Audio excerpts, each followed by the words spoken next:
Hey, hallo zusammen, da ist Crown Cletus, also Chris. Willkommen beim weiteren Morgen-Commentary.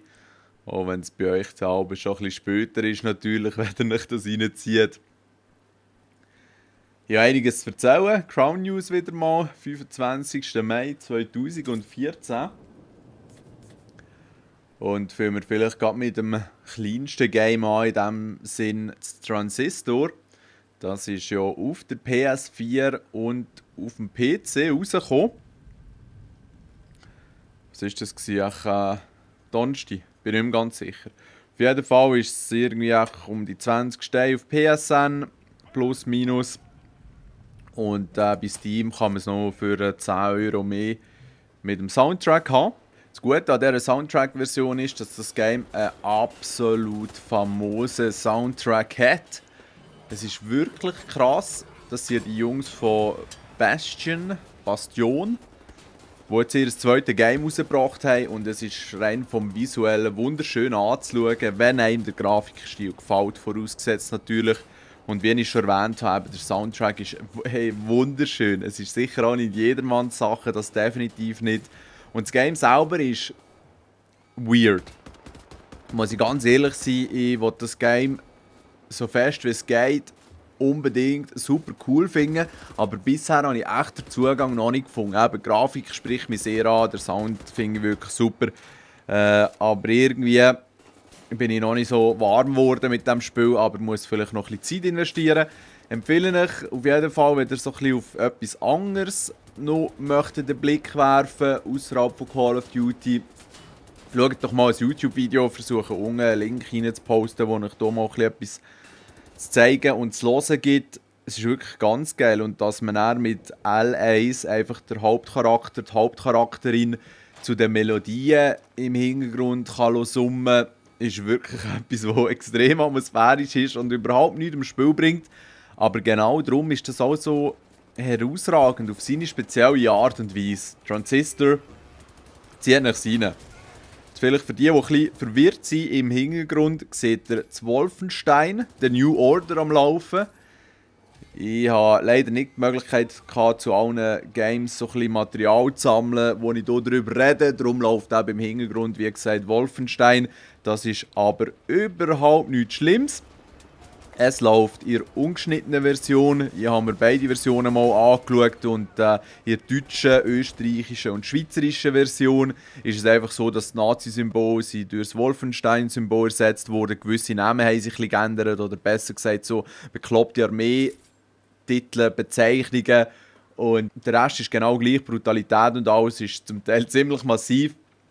Die jetzt irgendwie halt können wählen, würde ich schon die Originalversion empfehlen, nicht wegen dem beschissenen Nazi-Symbol, sondern einfach, weil dort, ja, ich weiß nicht, das Flair ist eigentlich noch fast geil, wenn sie dann dort so ein bisschen Deutsch reden, gespässig und nicht gerade alles übersetzt ist. Ja, ich habe es ein bisschen atmosphärischer gefunden, aber eben die deutsche Version ist wirklich auch gute Sprecher und alles. Tipptopp. Und ich habe es gerade wieder überlegt, was gibt es eigentlich Geileres, als in einem Game beschissene Nazis umzulassen. Das sind eigentlich wirklich die besten Gegner, die es fast gibt. Neben dummen Zombies. Aber Nazis sind ja eigentlich noch viel dümmer als Zombies. Von dem her ist es ein spezieller Vergleich. Zum Gameplay direkt möchte ich eigentlich gar nicht groß erzählen, es spricht für sich. Und zum Transistor habe ich, glaube ich, alles gesagt. Darum gehen wir jetzt definitiv weiter eben zum Wolfenstein. Das ist ja ein Game, wo ich echt ein bisschen drüber gelacht habe, weil, ja, wer kann sich noch als ersten Wolfenstein erinnern? Das habe ich dann schon noch ein bisschen gezockt, dann sind alle gewisse noch nicht mal auf der Welt gewesen. Und dann die weiteren Folgen, zum Beispiel auch das letzte, Return to Castle Wolfenstein, hat mich eher so ein bisschen durchwachsen gedacht. Hat mich nicht so geflasht. Und ja, darum sind eigentlich meine Erwartungen zum Wolfenstein, der New Order, ziemlich tief gewesen. Ich habe echt über das Game gelacht, weil sie scheinbar die Leute nur mit einem Doom Beta-Zugang haben müssen locken, wenn sie es preordert haben. Und das ist eigentlich selten ein gutes Zeichen. Eigentlich habe ich gar nicht vor, mir das Game zu holen, aber ich sage jetzt mal, der Hype ist dann ziemlich gross geworden, vor allem auch, wo die ersten Leute erzählt haben, dass es gar nicht so schlecht ist. Und im NeoGAF Forum, wo ich ab und zu noch ein bisschen unterwegs bin, wie ihr vielleicht wisst, haben sie das Game dann schon noch recht angefangen zu loben. Und dort bekomme ich eigentlich ein gutes Feedback zu den Games jeweils. Darum habe ich mir es dann gleich geholt und habe es echt nicht bereut. Im Gegenteil, ich finde es ist überraschend gut. Weil, und da hat es ein paar Faktoren, die hier reinspielen, die Leute, die das Game gemacht haben, bestehen zu einem grossen Teil aus Ex-Starbreeze-Mitarbeitern. Das sind die das erste Darkness-Game gemacht haben. Das sind die Riddick Games gemacht haben, für die das etwas sagt. Und die Games haben mir unglaublich gut gefallen. Somit, ja, ein grosser Vorteil, dass die jetzt in dieser Firma am Arbeiten sind. Und dann ist es noch so, dass sie mit der ID Tech 5 Engine arbeiten. Die ist auch schon bei Rage zum Einsatz gekommen. Sie hat klar ihre Vor- und Nachteile. Aber schon das Rage hat mir sehr gut gefallen, auch eben grafisch. Und die Kombination aus Entwicklern, die echt ihre Arbeit verstehen, die wissen, wie man gute Charaktere ausarbeiten kann, wie man ein gutes Gameplay präsentieren kann. Mit dieser Engine, wo ich wirklich finde, die macht eine gute Arbeit, sind das zwei Faktoren, die extrem positiv für das Game jetzt gewirkt haben. Und was soll ich sagen? Es sind 16 Missionen, du kannst in 2 verschiedenen Handlungsstränge in diesem Sinn spielen, die sich leicht unterscheiden. Man kann ein bisschen Stealth sein, man kann sehr aggressiv sein, eben, ihr seht es. Und ich weiß nicht, ich finde es unglaublich unterhaltsam. Also wenn ihr so ein bisschen auf eher simplere Shooter-Action steht, wo aber doch auch ein paar storymässige Ideen aufwirft, die euch vielleicht ein bisschen zum Nachdenken bringen. Es geht zum Teil um Rassismus, es geht auch um Behinderungen, um Ranggruppen. Es ist wirklich ein gutes Stück Software als Gesamtpaket. Grafik ist stimmig, eben, das Game Design, Charakter, die Story hat sicher auch ihre Klischees, aber es passt wirklich wunderbar. Und sie haben ein paar Easter Eggs, die habt vielleicht schon Videos gesehen, die einem wirklich zum Schmunzeln bringen. Ein Top-Game, Return to Castle Wolfenstein, war ein bisschen schräg, aber jetzt das neue Wolfenstein, The New Order, wirklich gut. Ihr könnt es auch für Konsolen ziehen. Absolut in Ordnung. Mir hat es echt Spass gemacht. Ich habe es durchgespielt, eben die eine Handauslinie, der eine Handausstrang und auf normal. Und man kann auch so ein bisschen aufleveln, seinen Charakter. Es ist zwar nicht wahnsinnig, aber es gibt ein paar Zusatzfähigkeiten oder auch Verbesserungen. Und so bin ich jetzt am Überschwierigkeitsgrad, wo eigentlich der schwerste ist, aber gleich scheinbar nicht so schwer. Yeah. Game, das einem wirklich für Stunden Spass bereiten kann. Ich habe, glaube ich, 13, 14, 15, 16 Stunden gebraucht, um es das erste Mal durchzuspielen. Aber ich habe mir wirklich auch alles versucht anzuschauen. Coole Sache. Wolfenstein The New Order, Top Game. Dann gehen wir weiter zum nächsten Game. Logischerweise, wo ich auch recht darüber gelacht habe. Wieso habe ich darüber gelacht? Es ist verschoben worden. Das Gameplay, das man ursprünglich mal gesehen hat, hat grafisch doch massiv besser ausgesehen als die letzten Videos, die man davon gesehen hat. Es gibt 10'000 verschiedene Versionen, damit sie möglichst viel Geld verdienen können. Die Rede ist natürlich von Watch Dogs. Und auch dort, sage ich mal, bin ich sehr positiv überrascht worden. Weil ein paar glückliche Leute haben ja schon am Freitag das Game im Briefkasten gehabt. Und für die, die es unbedingt spielen wollen, aber das Glück nicht hatten, gibt es im Internet Möglichkeiten und Wege, das schon ein bisschen auszuprobieren, sage ich jetzt mal. Ich tue das nicht unbedingt befürworten und vor allem sage ich die sich das Ding mal ausprobieren, wenn es euch nicht gefällt, dann zieht es doch noch legal. Weil wir wollen ja die Industrie, die wir doch recht gerne haben und unser Hobby schlussendlich ermöglicht, auch ein bisschen unterstützen. Das wäre es jetzt aber schon gewesen mit der Moralpredigt. Gehen wir zum Game selber, Watch Dogs. Was soll ich sagen? Es ist ein GTA in der Zukunft, ist nicht unbedingt die Aussage, die man gerne hört in diesem Zusammenhang, weil es ist ganz klar ein Open-World-Game, aber es schlägt ganz eine andere Richtung ein, nicht nur thematisch, sondern auch von vielen Überlegungen, die sie sich gemacht haben in meinen Augen. Und von dem her möchte ich gerade am Anfang sagen, GTA 5 wird für immer eines meiner Lieblingsgames bleiben. Es ist absolut genial. Es ist äußerst schade, dass es auf der letzten Generation der Konsolen ist rausgekommen und noch nicht auf der neuen oder auf dem PC. Es ist auf jeden Fall gut, dass es auf der Xbox 360 und PS3 ist rausgekommen, aber das Watch Dogs hat mir einfach jetzt noch einmal gezeigt, wie sehnsüchtig dass ich eigentlich auf eben PC oder eine jetzige Generationsversion warte, das heisst PS4 oder Xbox One, weil es wäre schon noch einiges mehr möglich. Nicht einmal nur in grafischer Hinsicht, sondern eben auch, was abgeht in dieser Welt. Und was im Watch Dogs abgeht, ist echt nicht ohne. PCs werden zwar ein bisschen ins Schnaufen gebracht, wenn sie hier das Game müssen stemmen. Also man braucht schon eine relativ gute Kiste. Bin gespannt, wie es auf der Xbox One und auf der PS4 läuft, aber scheint soll es dort auch sauber sein. Und jetzt, man braucht ja nicht die extremsten Effekte, ich finde auch so die Schattenauflösungen und so, das ist ja etwas, wo mir endlich am Hinterteil vorbeigeht. Und darum wird das Album sofort auf niedrig gestellt, wenn es dann nicht allzu hässlich aussieht. Ja, auf dem PC kann man halt ein bisschen schrauben und Performance so weit optimieren, dass es für einen zufriedenstellend läuft und auch noch einigermaßen okay aussieht. Wenn man eben das entsprechende Gerät hat auf der Konsole, sollte es gut aussehen. Am Freitag sind einige Streams auftaucht auf Twitch und auch auf Hitbox.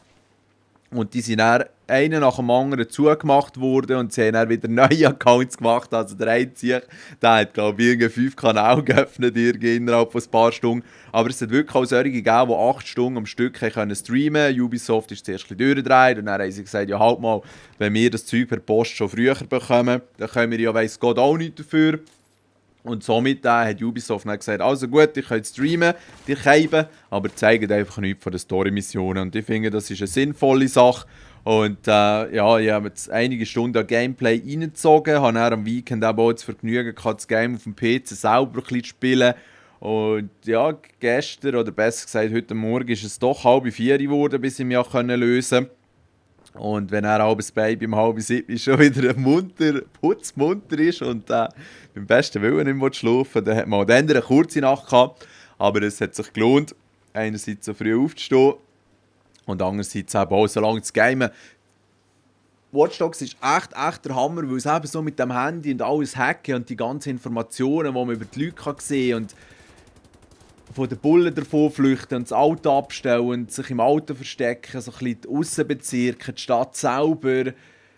Ich habe noch nicht allzu viel gemacht, weil ich einfach häufig nur ein bisschen rumgefahren bin und ein bisschen Sachen angeschaut.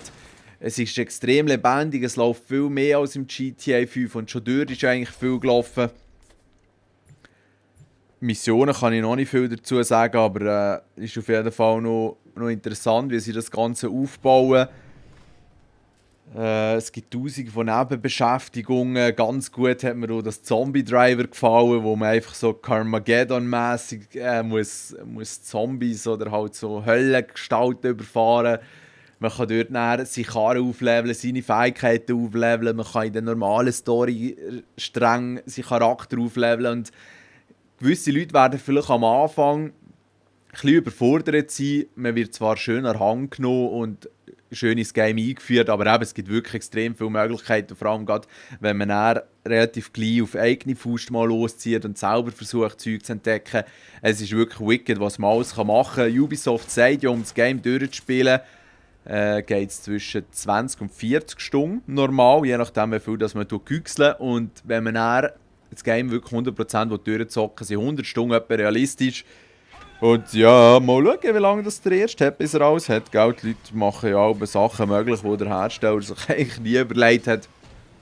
Aber es scheint auf jeden Fall ein grosses Game zu sein. Und gerade auf dem PC ist die Grafik auf jeden Fall sehr schön. Ich kann es nicht unbedingt auf Ultra spielen, weil es auch noch nicht gerade so optimiert ist. Aber auch sonst sieht es wirklich schön aus mit den Sträuchern, Bäumen, Pflanzen, die sich ein bisschen im Wind bewegen, auch wenn es fast ein bisschen unrealistisch ist. Aber es gibt ihm gleich ein schönes Flair. Der Sound ist hure geil. Man muss irgendwie so ein bisschen Handys hacken, um zusätzliche Lieder für Radio zu bekommen. Da kann man nicht nur mit dem Auto hören, sondern auch zu Fuß. Und gerade als ich vom NAS One Mic gehört habe, musste ich sagen, das Game hat schon gewonnen für mich. Weil bei mir passiert so in Open World Games schon sehr viel über die Radiosender. Also wenn ein Game wirklich geile Radiosender hat, kann ich dort stundenlang fast einfach im Zeug rumfahren und mir die coole Musik reinziehen. Ein bisschen den Tag- und Nachtwechsel beobachten. Jesus, und einfach so ein bisschen Informationen über Leute rausziehen. Und das ist zum Teil wirklich krass, was sie eingebaut haben. Mit sozialkritischen Themen, mit Krankheiten, die gewisse Leute haben. Es gibt auch jenste Perverse. Und ja, wie es halt in der rechten Welt so ist. Hat auch viele Klischees und eben die Nebenmissionen. Gewisse hätten das schon als einzelnes Game rausgegeben. Und ich denke, die die 6 Monate, wo es jetzt verschoben ist worden, haben dem Spiel echt gut getan, um vielleicht noch gewisse Sachen ein bisschen auszubügeln. Und klar ist es nicht fehlerfrei, weil es Open-World-Game ist das schon. Aber es ist schon noch easy. Und auch gerade die Ladezeiten auf dem PC, klar, ich habe eine SSD drin und sicher auch genug RAM und alles, aber es muss am Anfang gerade ein bisschen laden und dann fast nie mehr, außer man macht irgend so eine Nebenmission oder man stirbt, aber auch dort geht es sehr schnell, wenn man die schnellen Reisen verwendet, tut es auch so ein bisschen rauszoomen wie im GTA und dann aber mit einer sehr vereinfachten Karte eine Draufsicht von der Stadt zeigen, zu dann wieder kleiner und man ist dann schon dort, wo man sich schnell herreisen kann. Und das geht wirklich sehr, sehr flüssig. Am Dienstag sollte es ja dann offiziell und legal erhältlich sein per digitalem Download und auch in eurem Briefkasten für die es vorbestellt haben. Und ja, ich will jetzt das Maul nicht allzu voll nehmen. Ich meine, vielleicht wird sich noch irgendetwas Gröberes herausstellen, wo das Game dann halt gleich nicht so toll wirken. Es gibt auch die es dann wieder werden haten, wenn gibt es die schon nicht. Aber ich bin wirklich sehr positiv überrascht und von dem her muss ich sagen, ist diese Woche absolut wicked gewesen, oder besser gesagt offiziell ja erst nächste Woche nach zu Watch Dogs, weil das Wolfenstein The New Order ist echt ein gutes Game, nicht mit so einer plumpen Call of Duty Singleplayer Story, sondern mit einer, die mich auch angesprochen hat, wo wirklich ein Top-Game ist. Echt überraschend für mich. Und dann kommt das Watch Dogs, wo ich wirklich auch nicht damit gerechnet habe. Aber hey, was sie hier aus dem Boden gestampft haben, ist echt faszinierend und hat mich an den Controller gefesselt, dass ich echt sehr lange wach geblieben habe, wie vorhin erzählt. Und das ist eigentlich in letzter Zeit, in den letzten paar Monaten nicht mehr ganz so oft vorgekommen, weil man halt eben, wie auch schon erwähnt, eher früher nach dem Tag gewacht hat. Also, das nächste Woche, wie gesagt, offizieller Watch Dogs Release, wird sicher Wicked und dann am Freitag, wie auch schon x-mal erwähnt, Mario Kart, das hat ja auch sehr, sehr gute Wertungen bekommen. Und wenn ich mir so die Videos von diesem Game anschaue, leck, du mir sieht das polished aus, wie sie auf Englisch würde sagen, also einfach sehr, sehr ein schönes Finish, fürs Auge sehr angenehm, alles sehr flüssig und gute Farben, es flimmert und flackert nichts.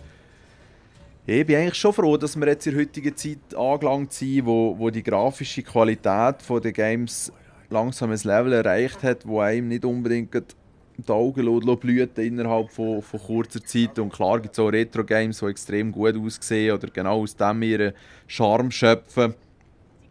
Aber ja, gute Zeiten, wirklich gute Zeiten momentan. Der Mai war eher ein chilliger Monat in Bezug aufs Game, aber jetzt auf Ende haben sie noch Games aus dem Ärmel geschüttelt.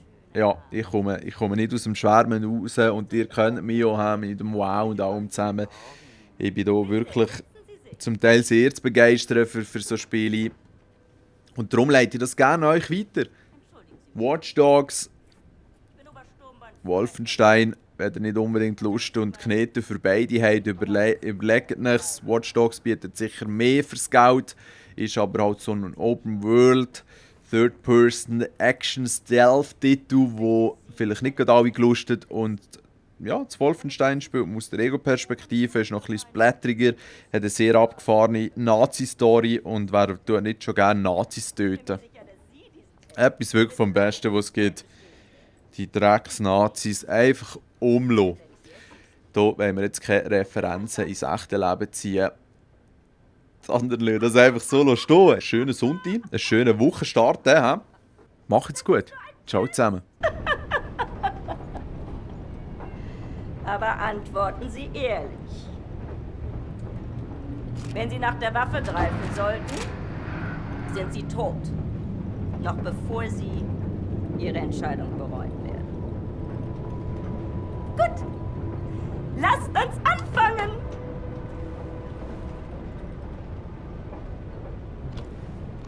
Wählen Sie das Foto, das Sie erregt.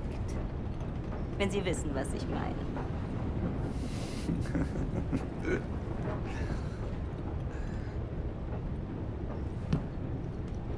Ach so.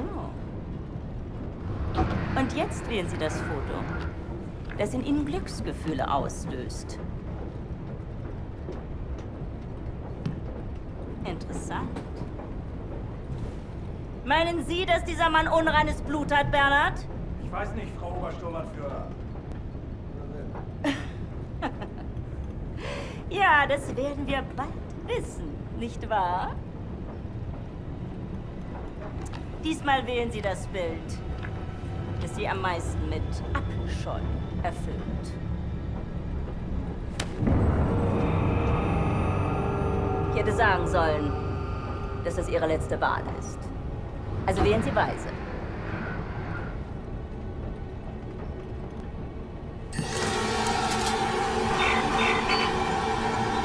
Ich sage Ihnen etwas.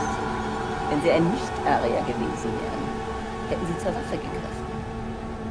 Sie müssen diese Dame schon entschuldigen, aber sie ist ja stolz darauf, diese Bilderrätsel mit wildfremden Männern zu spielen. Diese Bilder. Urlaubsfotos, alte Kriegsaufnahmen. Gar nichts. Davon abgesehen kann ich ein Nicht-Arier mit bloßem Auge erkennen. Du etwa nicht?